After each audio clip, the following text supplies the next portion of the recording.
بسم اللہ الرحمن الرحیم۔ یہ ریڈیو قطر ہے۔ اب آپ محمود احمد سے خبریں سنیے۔ ابتدا میں پیش خدمت ہے اہم خبروں کی سرخیاں۔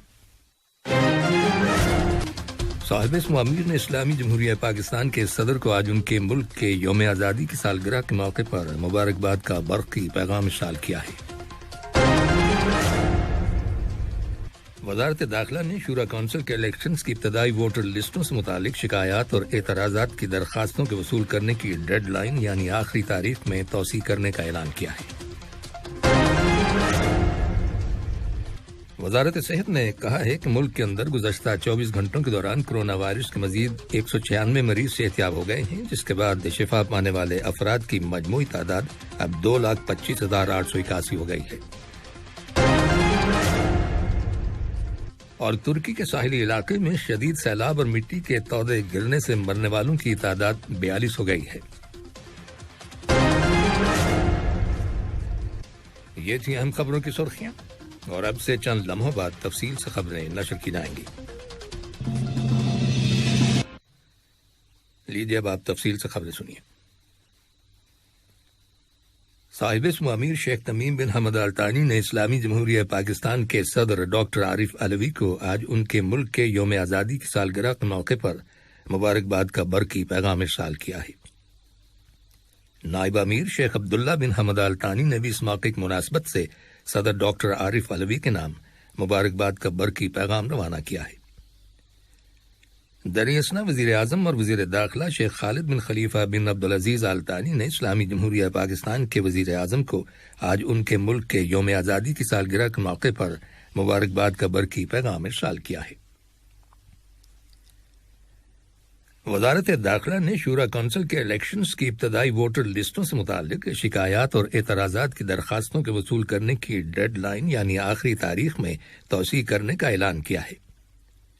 شورا کونسل کے الیکشنز کی نگران کمیٹی اب اگلے ہفتے کے دوران بھی درخواستیں وصول کرے گی۔ ابتدائی ووٹر لسٹوں پر اعتراضات وصول کرنے کی مدت کل ختم ہو گئی تھی، لیکن شہریوں کی جانب سے اعتراضات کی درخواستیں جمع کرانے کی ڈیڈ لائن میں اضافہ کرنے کے مطالبے کی وجہ سے وزارت داخلہ نے ٹائم لمٹ بڑھا دی ہے۔ اب حتمی ووٹر لسٹوں کا اعلان 22 اگست کو کیا جائے گا، جبکہ امیدواروں کی حتمی فہرستوں کا اعلان 15 ستمبر کو ہوگا۔ امیدواروں کی رجسٹریشن کی درخواستیں 22 اگست سے لے کر 26 اگست کی درمیانی مدت میں وصول کی جائیں گی۔ قطر نے ایک مرتبہ پھر اپنے اس موقف کا اعادہ کیا ہے کہ وہ ہر قسم کی دہشت گردی، تشدد اور تخریبی کارروائیوں کی مذمت کرتا ہے، خواہ ان کی وجوہات اور مقاصد کچھ بھی کیوں نہ ہوں۔ یہ بات نائب وزیر اعظم اور وزیر خارجہ شیخ محمد بن عبد الرحمن آل ثانی نے اقوام متحدہ کے ممبر ممالک کی دہشت گردی کے خلاف ایجنسیز کے ہیڈز کی کاؤنٹر ٹیررزم ویک کے دوران دوسری اعلیٰ سطحی کانفرنس کے دوران کہی ہے۔ نائب وزیر اعظم اور وزیر خارجہ نے بتایا کہ دہشت گردی سے بچاؤ اور اس کی روک تھام کے لیے پارلیمنٹری انگیجمنٹ آفس رواں ماہ کے دوران دوحہ میں کام شروع کر دے گا۔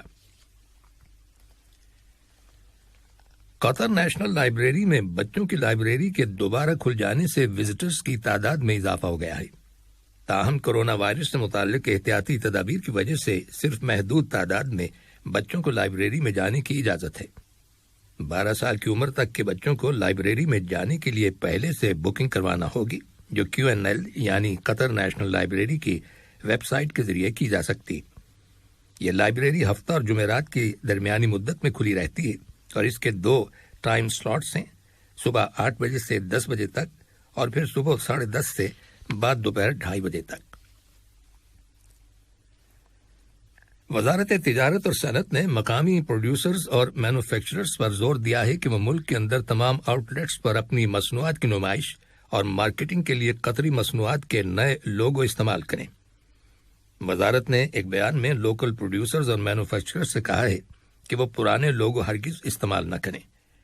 نئے لوگو اشتہاری پبلیکیشنز پر چسپاں کیے جا سکتے ہیں اور ان تمام مصنوعات پر لگائے جا سکتے ہیں جو قطر میں تیار کی گئی ہیں یا جزوی طور پر تیار کی گئی ہیں۔ وزارت نے نئے لوگو کا اجرا گزشتہ سال دسمبر میں کیا تھا۔ وزارت صحت نے اعلان کیا ہے کہ ملک کے اندر گزشتہ 24 گھنٹوں کے دوران کرونا وائرس کے 194 نئے کیسز رجسٹر کیے گئے ہیں، جن میں سے 116 کا تعلق مقیم لوگوں سے ہے، جبکہ 78 کیسز کا تعلق ان ٹریولر سے ہے جو حال ہی میں بیرون ملک سے دوحہ آئے ہیں۔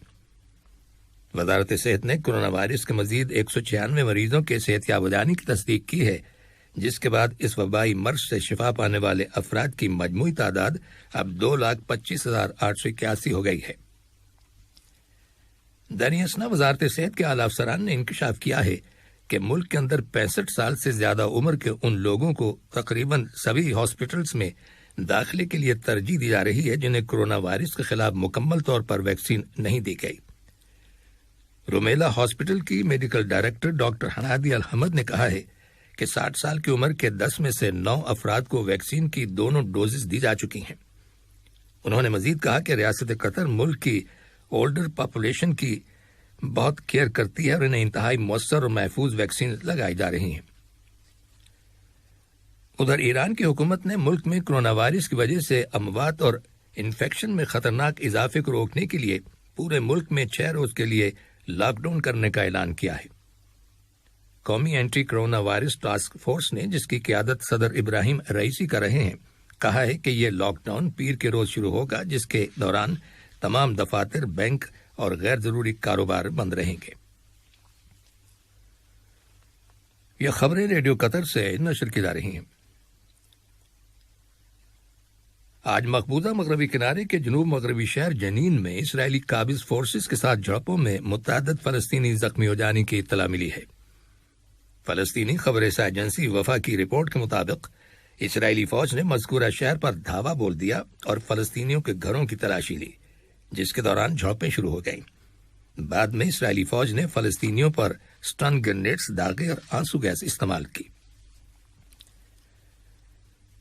ترکی کے ساحلی علاقے میں شدید سیلاب اور مٹی کے تودے گرنے سے مرنے والوں کی تعداد 42 ہو گئی ہے۔ ترکی میں برسوں کے بعد اس قدر شدید سیلاب آیا ہے، جس میں لاپتہ ہونے والے افراد کی فیملیز آج امدادی ٹیموں کے ہمراہ ان عمارتوں میں گئیں جہاں لاپتہ افراد رہتے تھے۔ حکومت نے طوفان سے ہلاکتوں کی تعداد میں اضافہ ہونے کا خدشہ ظاہر کیا ہے۔ سیلاب کی وجہ سے سینکڑوں مکانات تباہ ہو گئے ہیں، سڑکیں برباد ہو گئی ہیں اور کم از کم 5 پل ٹوٹ گئے ہیں۔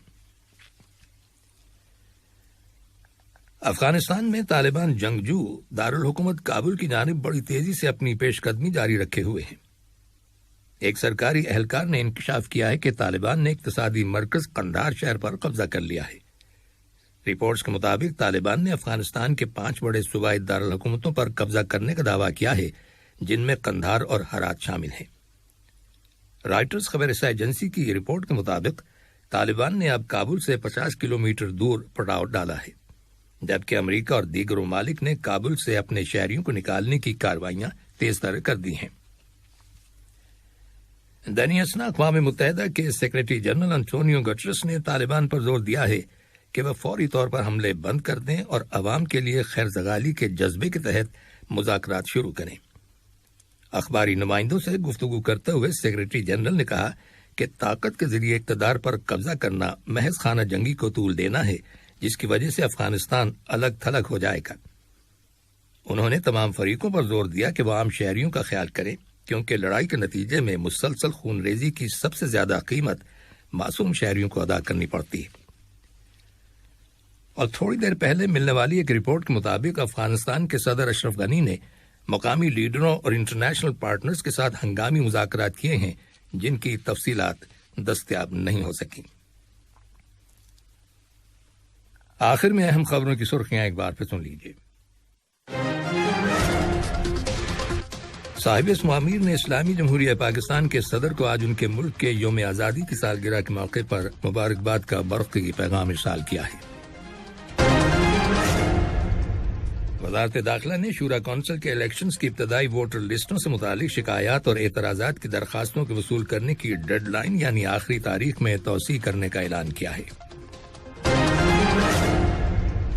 وزارت صحت نے کہا ہے کہ ملک کے اندر گزشتہ 24 گھنٹوں کے دوران کورونا وائرس کے مزید 196 مریض صحت یاب ہو گئے ہیں، جس کے بعد شفا پانے والے افراد کی مجموعی تعداد اب 2,25,881 ہو گئی ہے۔ اور ترکی کے ساحلی علاقے میں شدید سیلاب اور مٹی کے تودے گرنے سے مرنے والوں کی تعداد 42 ہو گئی ہے۔